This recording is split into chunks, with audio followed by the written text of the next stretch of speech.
Τι έγινε, σ' το ξύλο από την προηγούμενη φορά και ήθελες πάλι, έχεις αυτό το... Ναι, πάνω μου. Να πω ότι δεν με άφησες τις προάλλες να σου εξηγήσω τίποτα. Γιατί εγώ όταν ξεκινήσαμε το live μας... Όταν ξεκινήσαμε το live μας τις προάλλες... Τη δημόσια ξεφτύλα να με εξηγήσεις, Αλεξάνδρα μου. Πλέον η ζωή σας από εδώ και πέρα έτσι θα είναι, ένα δημόσιο γιουχάρισμα. Όταν βγαίνεις... Από ποιον, από τύπους σαν εσένα?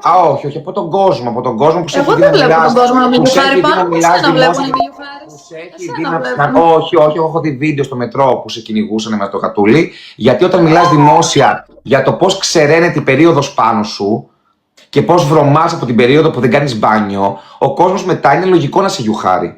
Δεν θα έπρεπε κανονικά, δεν υποστηρίζουμε τη βία, αλλά όταν έχεις ξεπουλήσει την αξιοπρέπειά σου για να Δεν βγάλεις. υποστηρίζουμε, αλλά άμα είσαι εσύ, την υποστηρίζουμε. Αυτό λέει ο Πάνος. User μου, ευχαριστώ. 5.000 ευρώ, αυτό μετά στη ζωή σου έρχεται και σε βρίσκει, Αλεξάνδρα. Όπως δεν μπορείτε να γυρίσετε στα Γιάννενα, γιατί πλέον είστε τα ρεζίλια των Ιωάννων. Τι δεν μπορούμε να κάνουμε. Δεν μπορείτε να κάνετε. Προφανώς όλο. Όταν έχεις γίνει ρεντίκολο όλο το ίντερνετ και το User μου, ευχαριστώ. και η δυστυχία ξέρεις ποια θα είναι. Ότι έχετε αρκετή νοημοσύνη για να καταλάβετε πώς έχετε ξεπουλήσει την αξιοπρέπειά σας. Ότι έχεις το μυαλό να το καταλάβεις αυτό. Αν ήσουν χαζοί, θα ήσουν και ευτυχισμένοι. Ο δρόμος που διαλέξατε είναι ντουγρού στη δυστυχία.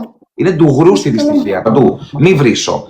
Παιδιά, όταν μια κοπέλα έχει βιαστεί, έτσι, που είναι πολύ σοβαρό και πρέπει και να έχει φωνή η κοπέλα και να το καταγγείλει, πρέπει και αν θέλει να το βγάλει στη δημοσιότητα, πρέπει να το βγάλει, δεν έχει αυτή τη σκατόφατσα και να λέει μπορεί και να βιάστηκα, μπορεί και όχι, για να παίρνει δωράκια. Για να παίρνει δωράκια.